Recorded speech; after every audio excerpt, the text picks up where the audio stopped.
Welcome to the real life show, Living with a Chronic Illness. We are your hosts, Cassie and Chelsea. I'm Cassie, a single mom living with a chronic illness who is extremely passionate about living a full and happy life.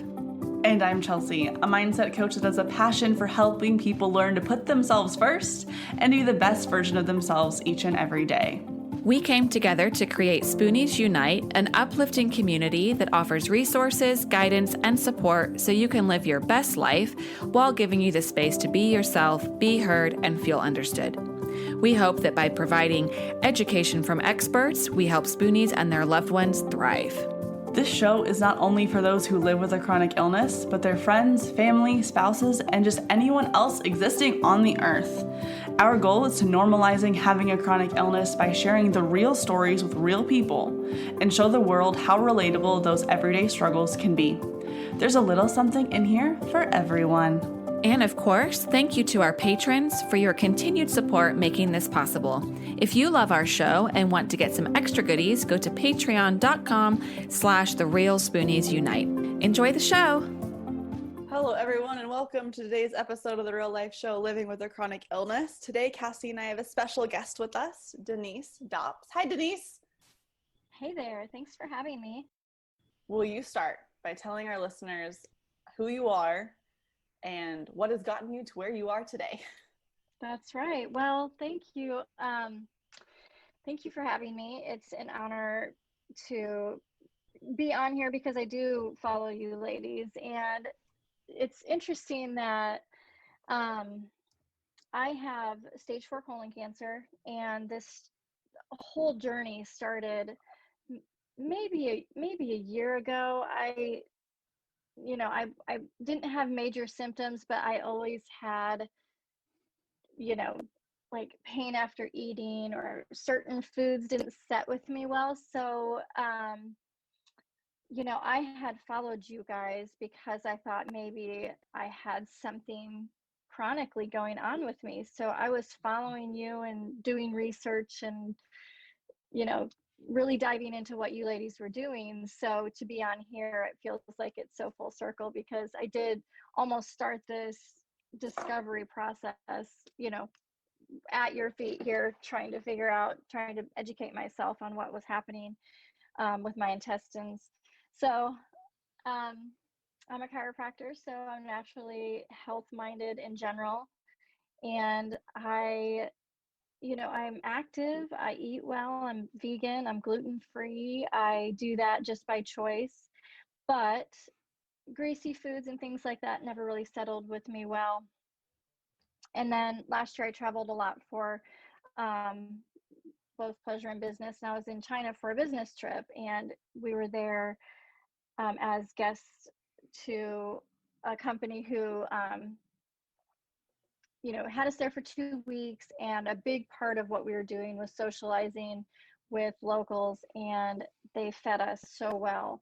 But the food is different, and they eat a lot. So it was, the whole time there, I was just almost miserable. After 3 days, I was like, I can't eat anymore. This food is upsetting my stomach. I'm not even, it's getting to the point where, like, I don't even want to eat anymore. So when we got back from China, I started thinking maybe I have, like colitis or something. I couldn't put my finger on it, and none of the symptoms really like added up. And it was nothing major. So I just started juicing, doing some of the things I'd done in the past, like just getting on a juice cleanse, doing, more intermittent fasting, things like that. And that did help a bit. But by Christmas time, I still kind of hadn't recovered from that. And I was still feeling like when I ate, it was a struggle to get anything down. And then by the time, like I just was having pain cramps, and it just didn't feel right. I could tell my body was off. So come January, I decided to go get it checked out. And I actually had been talking to my husband about this and researching, like I said, you girls, and I came across colon cancer and I said, I am so afraid I have colon cancer. Like, that's so crazy, like, for me to even say. And I know I sound like I'm crazy, but I just am afraid that's what I have. Um, because I was having like just pain and there wasn't like a lot of symptoms, but like under the list of symptoms, it's like you don't really have any symptoms unless it's bad. So I thought, well, this could fit. This could fit. Oh, Because I interesting. was gluten free, and I thought, well, I don't have celiac because I'm not even taking any gluten. Mm-hmm. So, you know, so I went to the doctor and she did a ton of tests on me. She checked stool samples and blood work, and she was really diligent about everything and said, you know what, let's just go ahead and get a scope, because even though this isn't like, it's normally it's not something you would do until you're 45, and I was 40 at Mm-hmm. the time.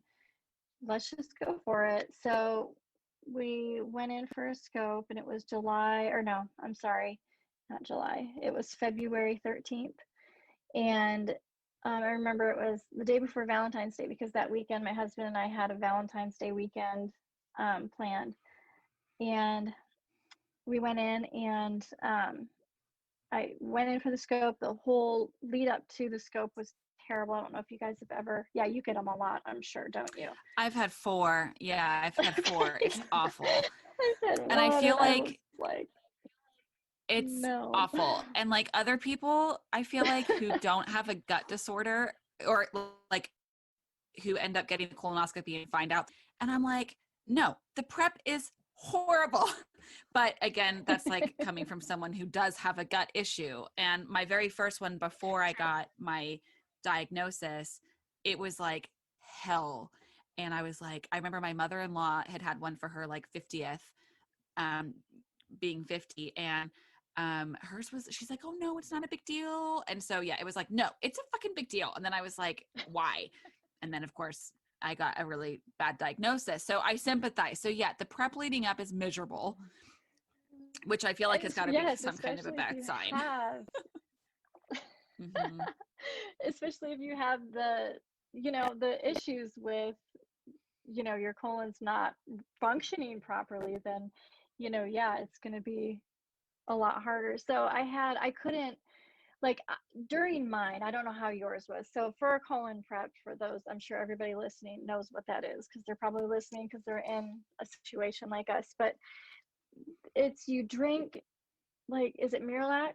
And then you take Ducalax at the same time. So your stool softener and Oh, something like that. It was yeah. bad. So I couldn't use the restroom. I was like throwing up, and like I couldn't go, and Mm-hmm. finally it worked, and my doctor was like, just come in, we'll work with you.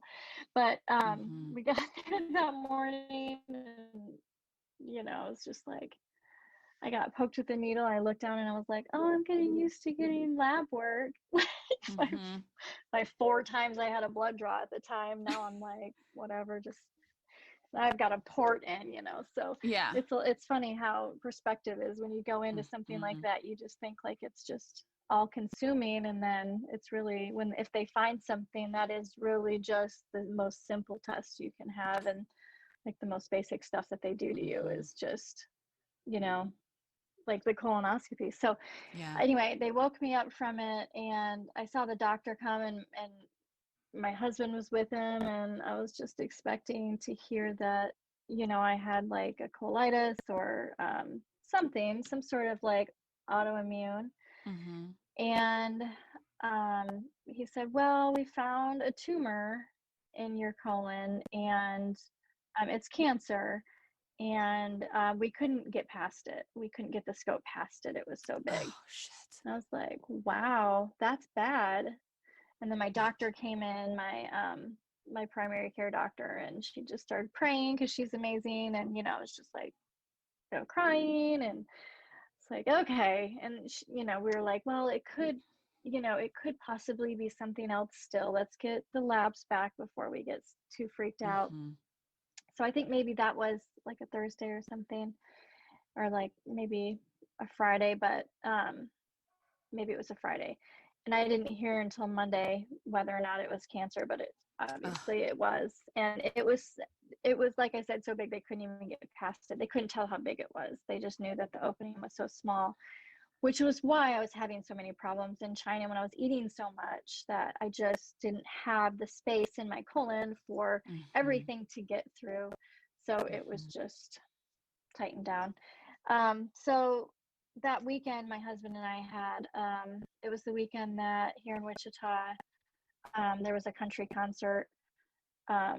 Jason Aldean, I think, was here in town. Is that how you say it? I'm not a country listener, but we were like, we're going to this concert because he's really good. So we went down there, and it's country music, and my husband and I just cried the whole time because, you know, country music concert, because of what we were going through and the possibility of me having cancer.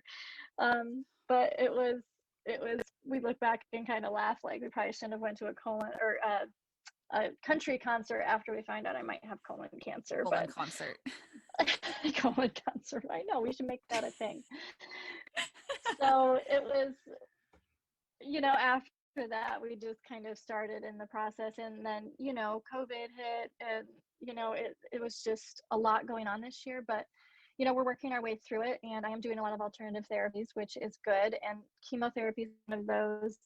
And then next week I go to Mayo Clinic to try to take out the tumors that are in my liver from, so the cancer started in the colon, and then it moved to the lymph nodes, which moved it all around my body and landed in the liver.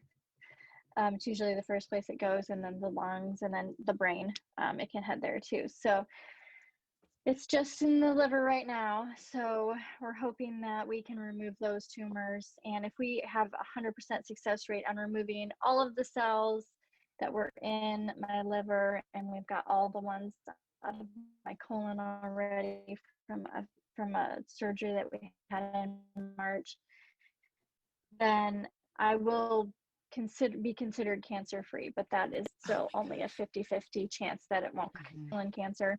Like, it's one of the hardest ones.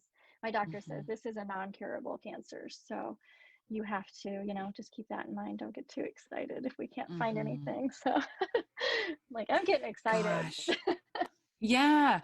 I mean, like, holy shit. I mean, that's just like, and I remember seeing that wasn't your first chemotherapy appointment pushed back because of COVID too? Yes.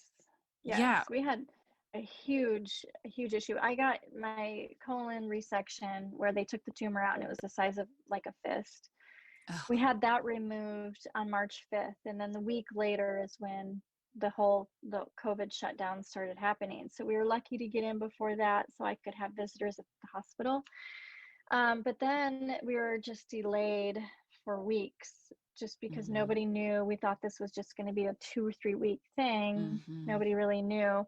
And then come May, my doctor said, we're going to just have to chance it and get you started, because my immune system isn't very strong. My white blood cells are low because of the chemotherapy. And if I get COVID, it could definitely be fatal for me. So we're just super careful about any exposure. And I'm not usually like that. I have total faith in my body healing itself. And I have total faith that if something happened, if my kids, you know, get the flu or anything like that, my body can recover, or their bodies can recover. But with this, we just don't want to add insult to injury, really, and have more things to, you know, try to navigate through on top of colon cancer. So we wear the masks, and we're doing homeschool this year with our kids, and you know, having to make choices that I wouldn't normally make. Yeah. And it's kind of like, you know, you're fighting this. And so, you know, why not like stir the pot with, like you were saying, like added exposure, potentially getting it, because you're already like, you're fighting it, you're doing it. And so will you share a little bit about, because now I'm not entirely sure if I'm going to be saying this is the right thing, but do you have a hyperbaric chamber? Yes. So thank goodness. My husband's dad had, he had purchased a hyperbaric chamber a while back for a therapy for his office. He's a chiropractor as well. Oh, okay. And I hadn't really used it very much, but when we found out that I had cancer, my husband called him and said, we need to get her, in your office using this, just because it pushes oxygen into your cells at a more intense rate, which can help with healing. Okay. So he said, absolutely not. I'm bringing it to your house and you're just going to do it. So I did it twice a day right after surgery to help recover with surgery. And then now I do it just once a day for an hour. And that's one of the things that I'm doing. And it's been super helpful. And in there, I do meditation exercises. So that time is doubled up with meditation. And then I've been doing the sauna, infrared sauna, and just a regular sauna, heat sauna, which is good. I also do, have you heard of the Rife? Have you heard of a Rife machine before, where it uses light therapy No. to break up different tumors and things? I don't know much about it. My husband, I kind of made him manager of my case because I just wanted to focus on what I could handle, which was like my emotional state and my physical state, Yeah. and just, I will do the things. If you kind of set the vitamins in front of me, I'll take them.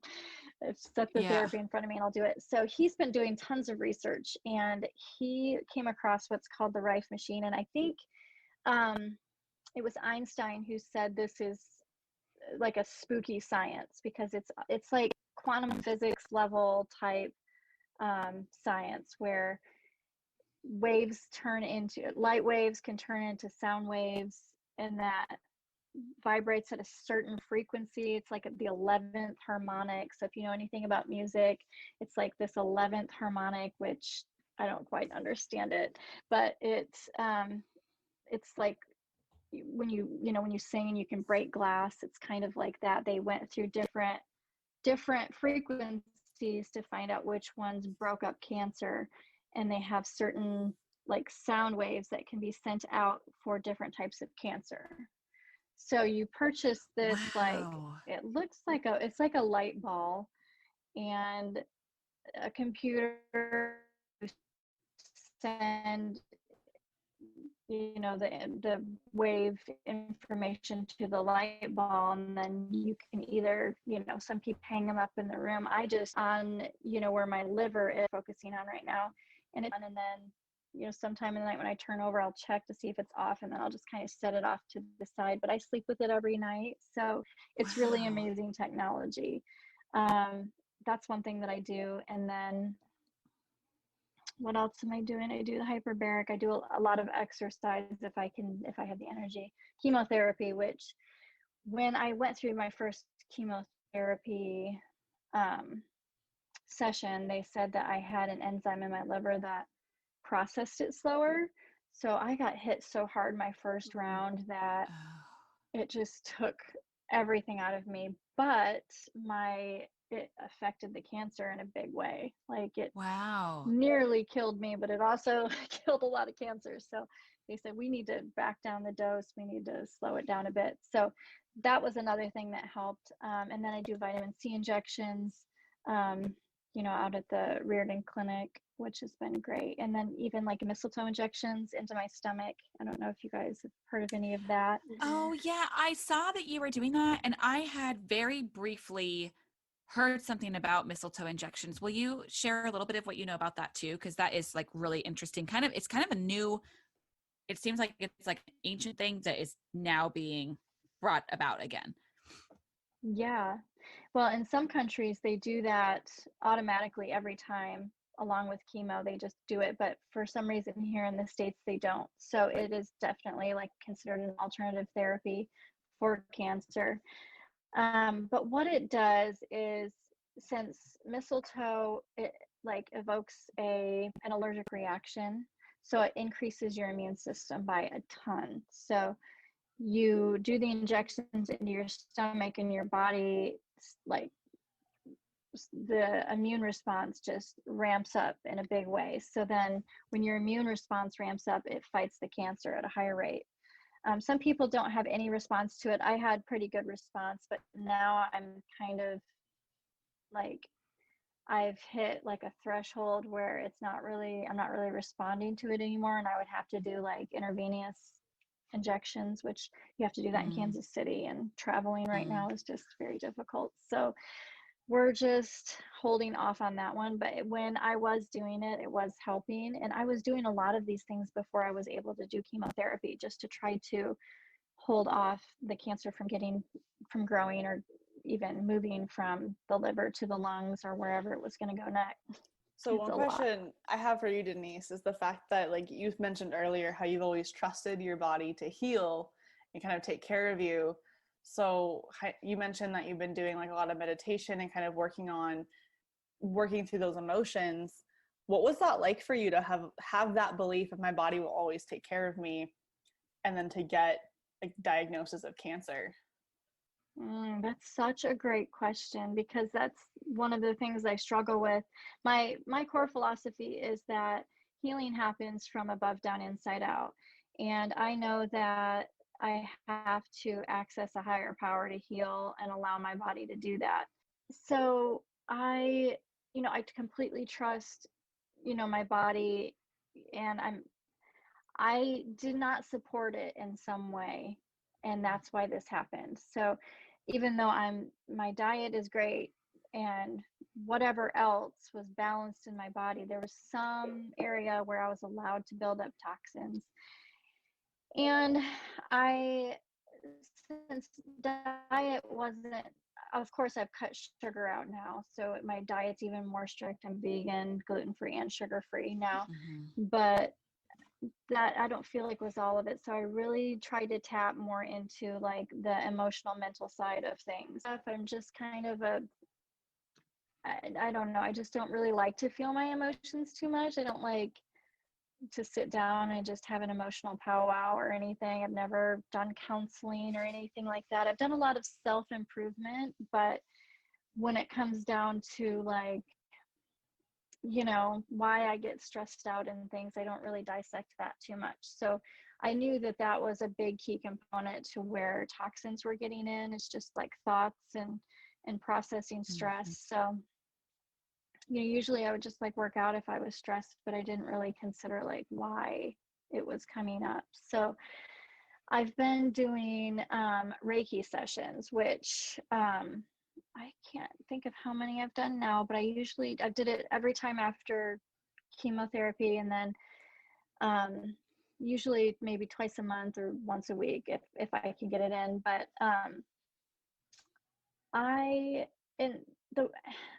the body's energy, I just don't know much about it, and I just wasn't really sure about how Reiki worked or how like chakras worked and all of that. I'm more of like a, science. Science is just everything with the body. But if you really dig into it, some of this energy work does have some pretty good scientific backing to it. So after I saw that, and after I had a few sessions, I could feel a difference. And I really just allowed myself to just, let that energy work, whatever it is. So one session, I have like the best therapist too. She's just, and it's not what she does. She's a massage therapist, and this is kind of like this is an add-on or something you can do also. So it's not like she just mainly focuses on Reiki, but she's just so gifted. I can feel it. And I've been to 2 different ones, so I know that. And the other one I've been to is a very talented, she teaches it. This is her whole thing. This is all she does. And she has, crystals and all of the things. And my favorite one though, she's just kind of like, she just has a natural gift. Anyway, one session, I was, sitting in there, just going through it, and I was able to fall into meditation really quickly and to stay focused. And she said, and she always says this, just release what is no longer serving you. So, I was visualizing, me like burying something into the ground, like almost like like sin or like the things that we feel guilty about, just like I can't hang on to that. So like I buried that into the ground, and then I saw God turning that into a tree, and that tree like shading people and being a gift to other people.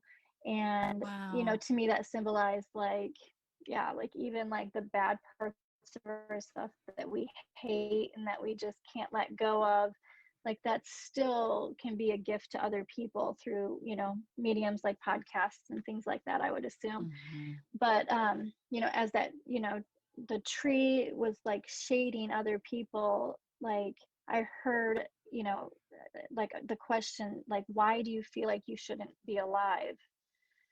Yeah. And I was just like, no, sorry, like I feel like I'm very confident, I'm very happy to be alive, I love my life, I love my family, I love where I'm at, and everything about my life. I don't There's no reason I don't want to be alive.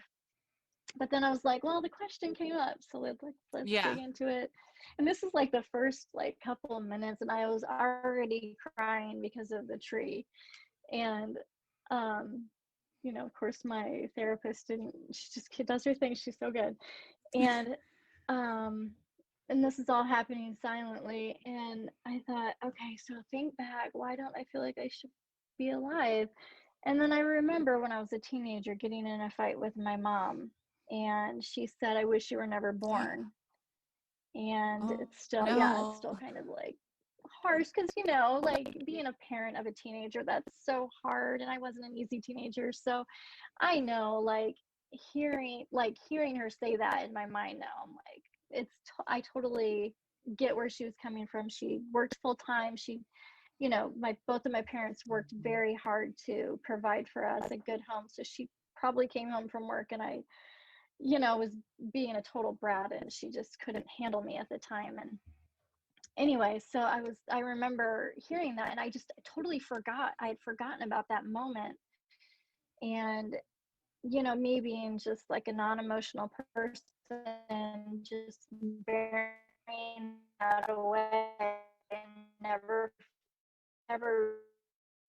dealing with that or addressing that with her or self, even started crying during the session, and just like, oh, that's a big point in be alive. And then I heard God say, it's not her choice whether you're alive or if you should be here, it's my choice. Wow. Yeah. Wow. God saying that. And even if she had said, like, I wish you were never born, in the heat of the moment, like, she doesn't have that call. So, like, I knew at that point, that had to be the answer, and that had to be what was going on with like some of Mm-hmm. those toxic thoughts and that stress that I hang on to of perfection and trying to be something, to be good enough. And that really unraveled a ton of stuff inside my head. And I haven't addressed it with my mom or anything after this. At that point in my mind, I knew I couldn't ever tell her that, because she would most likely hang on to that guilt, and then that would make me feel bad about it. Mm-hmm. It's I mean, I think it it's a, sounds like a breakthrough moment, kind of. yeah. Oh, it absolutely was. And And I then know, mhm. I would say like I was talking to my mom about that because like I've been trying to do a lot of like personal development, self-help stuff too. Yeah. And I am like, I have this deep rooted fear of like making mistakes. And I was telling my mom about it, and she was like, Yeah. did I pass that on to you? Because my mom is very similar in that aspect. And my mom is probably listening to this right now when it comes out. I mean, And I'm so a parent. I totally get yeah. it. But I remember just like telling my mom, it's not that she passed it to me on purpose. And I think that there's just some things as parents, like you cannot be perfect. You cannot raise your child in this perfect bubble of a world. There's going to be like small traumas that you pass on to them in some way or another. And you Oh, can't absolutely. stop it from Mm-hmm. happening. And it's not that necessarily like, it's not I mean, as a parent, you probably don't want to tell your kids like, oh, I wish you were never born. But sometimes stuff like comes out, and it's not necessarily all your mom's fault that she said it, and it's also not all your fault that you held on to it for so long. It's just part of life and learning to work through things on the multiple different levels, because our bodies and our minds and our souls hold on to things in just different ways. That's so true. And they're so interconnected that something that toxic to be said to somebody can cause cancer. I mean, that's a true thing. I remember going to a session with one of, I don't remember if when we were in sessions together, Denise, or not, but my mom was an acupuncturist while I was growing up. And so I was around the like alternative medicine forever. And one of her apprentices also does kind of intuitive body work. And she is just really gifted. Like it sounds like this woman that you're going to is. And I remember going to her maybe like a year or two after my diagnosis, and I wasn't really improving a lot. I was on an immune suppressant, which is also classified as a chemo drug, and it was making me super sick. I was losing a lot of hair. I just felt like shit all the time. And I remember her kind of like, and my disease wasn't improving. And I kind of remember her saying like, what are you doing to contribute to this disease? And like initially I was kind of like fucking nothing. I'm eating great, I'm doing all the medicines, you know, this is like happening to me, I'm not doing this, you know, I'm fighting this. And there was a moment where she was like, you know, they kind of talk about in Chinese medicine, and now it's becoming more actually in like everyday talk about how the gut is such a part of your emotional system, your immune system, everything. And so she's like, what have you been taking on, burying down, and is just sitting there and stirring and making you sick? And it was like, it was really hard to hear that. And I kind of ended up realizing that a lot of my grief from my mom passing away was a huge thing that I definitely buried down there. And then I was in a very unhappy marriage that was really not good for me. And so I was kind of like, okay, I guess I'm contributing by like not, you know, taking myself out or dealing. So I definitely like agree that there is something huge to that. And I think that's a huge moment that you had. And this woman sounds super gifted. And especially with like watching your journey with social media, it did sort of seem like recently-ish that you had this like turn. And so this must have been part of that. Like you said, it's part of your journey. It's part of your story. It's definitely been a turning point. And it's amazing how many toxic things we let in and will protect ourselves from, or that we're aware of, you know, physically, like food.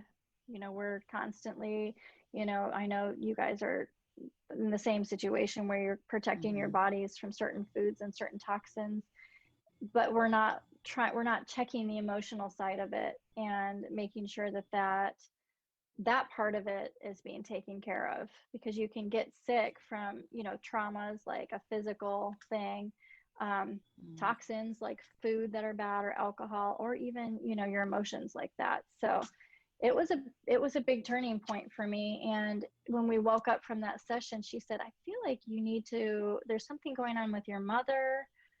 And I hadn't said anything. I just was like, you know, crying. Whoa.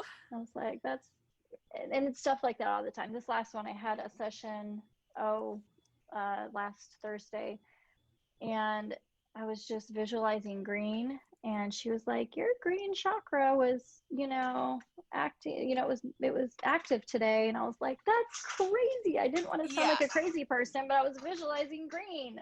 Like, what is going on? So there's crazy. Something too, I know. And the energy is like, the thoughts that we send out is a physical energy that we're sending to our body. And it was a changing point for sure. I've had my latest PET scan.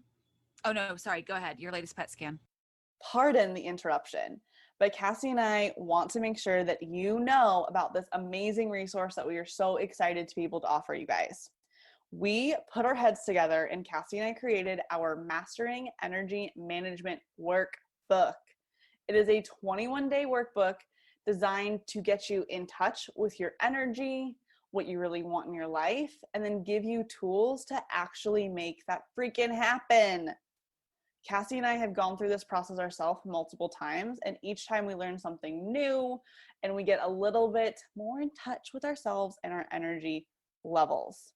You can find our workbook on Amazon for either a Kindle copy or a paperback copy, and the link will be in the show notes.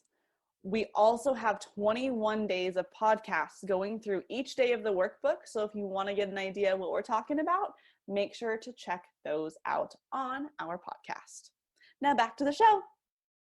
My latest PET scan didn't show any cancer anywhere in my body. So it's not as, the first one I had only showed one spot in my liver, and then they did a closer look and there was 4. So we need to do a closer look on the liver, but right now it's not showing any. So I'm just grateful for that. And how are you feeling? Like, how do you feel these days?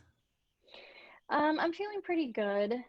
I took a break on chemo because I'm going in for surgery next week at the Mayo Clinic to remove any tumors that are left in the liver. But I mean, after chemotherapy, it really messes with you, from like my voice to everything. So, and my energy levels aren't good. But, I've always, from the beginning of this, just trusted my body and just knew that it was going to be okay no matter what happens. I just have faith that whatever this is the way it's supposed to be, because this is how it happened. And I just knew that this is how it would be. So I came into this with an incredible amount of peace. I mean, I wasn't terribly happy with it.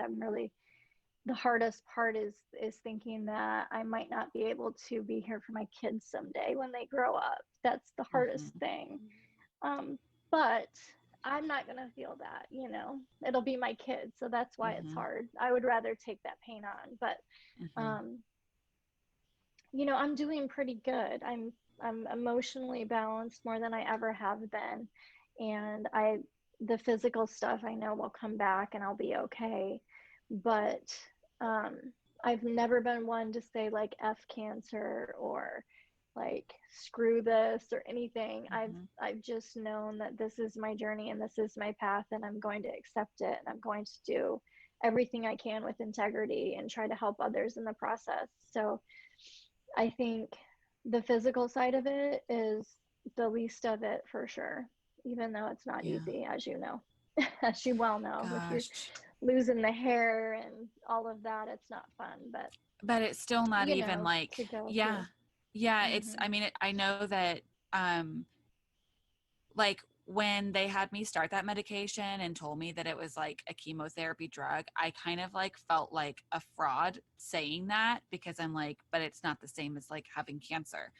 And I learned obviously that when you have cancer, like you're having really high doses of the medication, which is what makes you so ill. And then, from the chemotherapy treatments. And it was really interesting because I went in with, so I do believe in like intuition and kind of like that gut feeling and energies and stuff. And when I moved back to Wichita, I was looking for a therapist, a counselor. And I just went onto like my insurance and who's covered. And I like scrolled through the list and I just had like a good feeling about one. I was like, I feel good about this one. And I like scheduled an appointment. Yeah. And I scheduled an appointment. I went in and the way that she did it is like, first we just do an appointment to see if we each feel as though we're a good fit. Then we decide to move on. In that first session, it turned out that she had kidney cancer. And the drug that she was on for her kidney cancer was the drug that I was on for my Crohn's. And I was just like, kind of like jaw dropped and I just started crying because I was like, oh my God, like you get it. All these side effects that I have on this medication, I don't have to explain anymore. You get it. You've been on this drug. And she was the first person I'd met who'd been on it. But obviously hers were like much higher doses, more frequency. So, it made her like even more sick. But it was just, it was kind of it was a spoken bond, but it was an unspoken bond of like, oh my God, like you get it. And it was anyway, so she's been my counselor now for 2 years because she is kind of like around our age, and Denise between years of mine, and she has gone through cancer, and she has, a child, and it's just kind of, she's been able to help me accept my illness and grow in a way that I don't know that I could have done with another therapist or counselor, because she's been through it. And absolutely. I yeah, know exactly what you mean when you say, if you meet somebody who's been through that, it's just different. It's kind of like if somebody, went to the same school almost. It yeah, feels like it is. it's I know. definitely, you can't explain it, and you can explain the symptoms, but until you go through the process of like losing your hair, and people say, oh, it's not noticeable, but it's still like, well, it's still kind of like not, I mean, it's more than that. Like It's this like, is like that's stripping you down, like in a pretty well, harsh and it's way. like, I remember getting in the shower, and then, when you like squeege the conditioner out, and you kind of like take that like little bit of hair that's falling out, and then just being like, what the fuck? And then I remember like putting my hair into like ponytails, and it was like the thinnest, smallest little ponytail. And I was like, what happened? Because I have really thick hair. And anyways, it I definitely view things in the same way as you, as like, this is the path, this is the journey.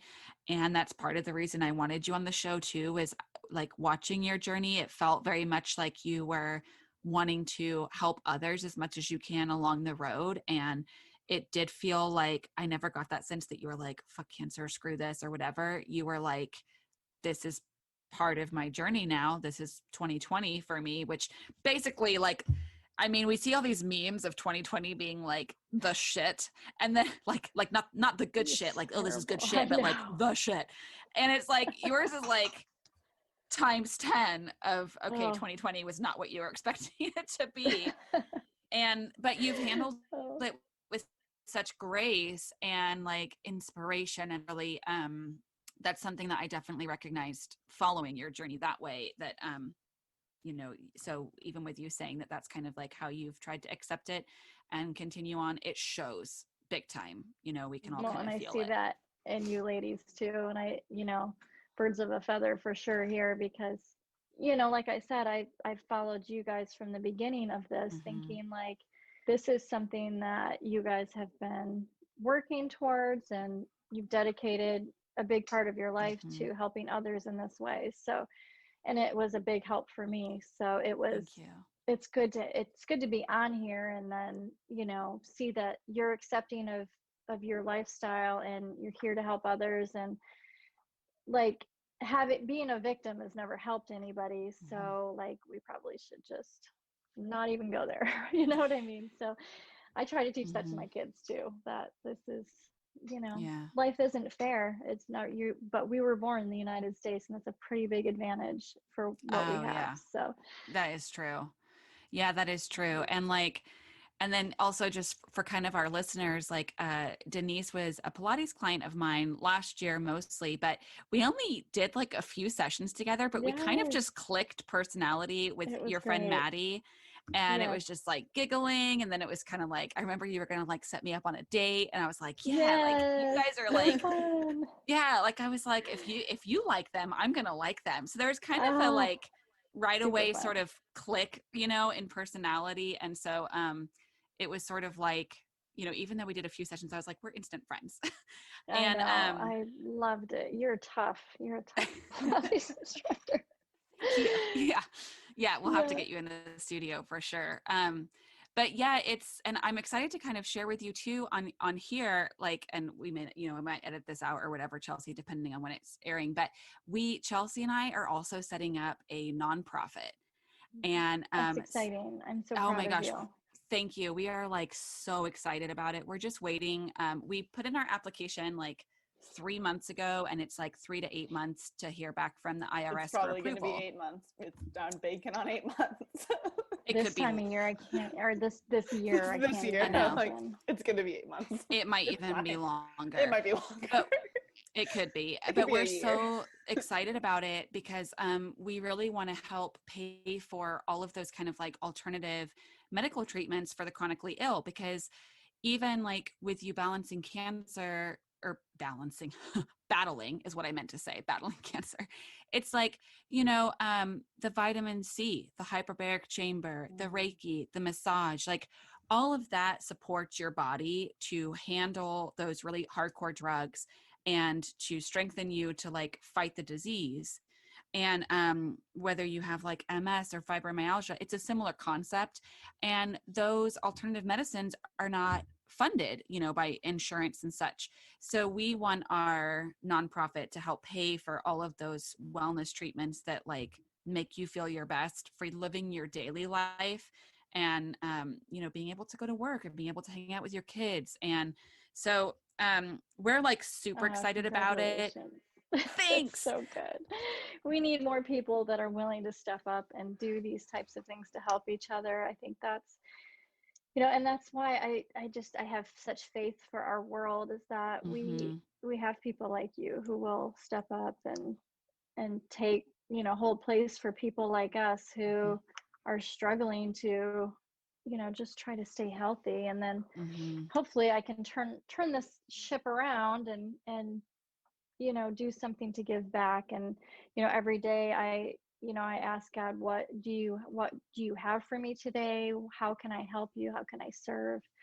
And I think that if we all had that mindset like you ladies, that everything could turn around and make such an impact for the next generation. Oh my gosh, thank you so much for saying that. It's just, it feels like, Chelsea and I have really found kind of like our calling and passion. And we both continuously feel so grateful to be able to have conversations with people like you and, other guests that we've had on the interviews. It's like, it is this world, like you said, this community and supporting one another, and it feels right and it feels good. And it feels like, I always feel like full in my heart, when we get off of these calls. Because you're just, I don't know, you're getting to connect with people on a level that, especially like right now, doesn't feel like it's out there as much, we're having to work a little bit harder.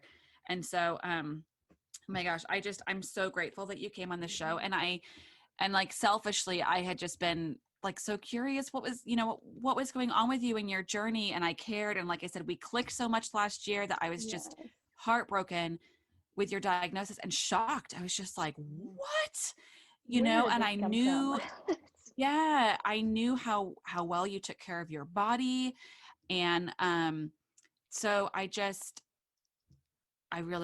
like wanted to chat with you. And then I was like, then I wanted to do coffee with you and just hang out. And I was like, COVID and all the things. And, so this was a wonderful way to connect. And Chelsea, I feel like I did like all the talking. Do you have other wonderful things that you want to ask Denise before we end up wrapping up? I can't think of any other questions. Denise, I just am very, very grateful too that you came in, shared your story. I think you have an amazing outlook on just being positive. And I love that you not only are trusting kind of the more Western medicine that's a little more kind of scientific, but you're also we're willing to look past what just pure science can tell and look at like more Eastern practices and other things that seem to have made a really big difference. And I hope that there's more people out there that are like, yeah, maybe it's not just the pharmaceuticals and the surgeries. Like there are other things out there that can make a really, really big difference in your health. Yes, absolutely. That's the key, is people. I really feel like people do need to know that there's more than what we know and what we understand. So tap into whatever you can tap into. And I've been getting adjusted. I've been, just doing absolutely everything that I feel is right in my gut. So yeah, I think we just have to follow our gut and go with our instincts. And I know you girls do that, and you do such a great job of it. So thank you. You're thank so you for supportive. being a good example. I love it. You are too. That's what we need. We hope you enjoyed today's episode.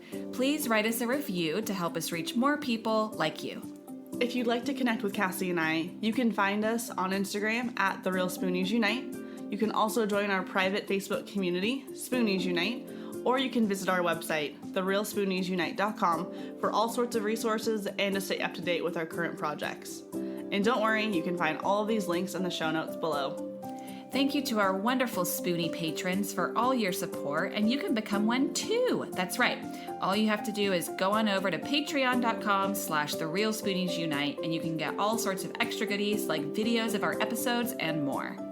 Any support is greatly appreciated. It helps enable us to create more content for all of you, as well as make this podcast sound better and better. Thanks for listening. We can't wait to be back in your ears soon.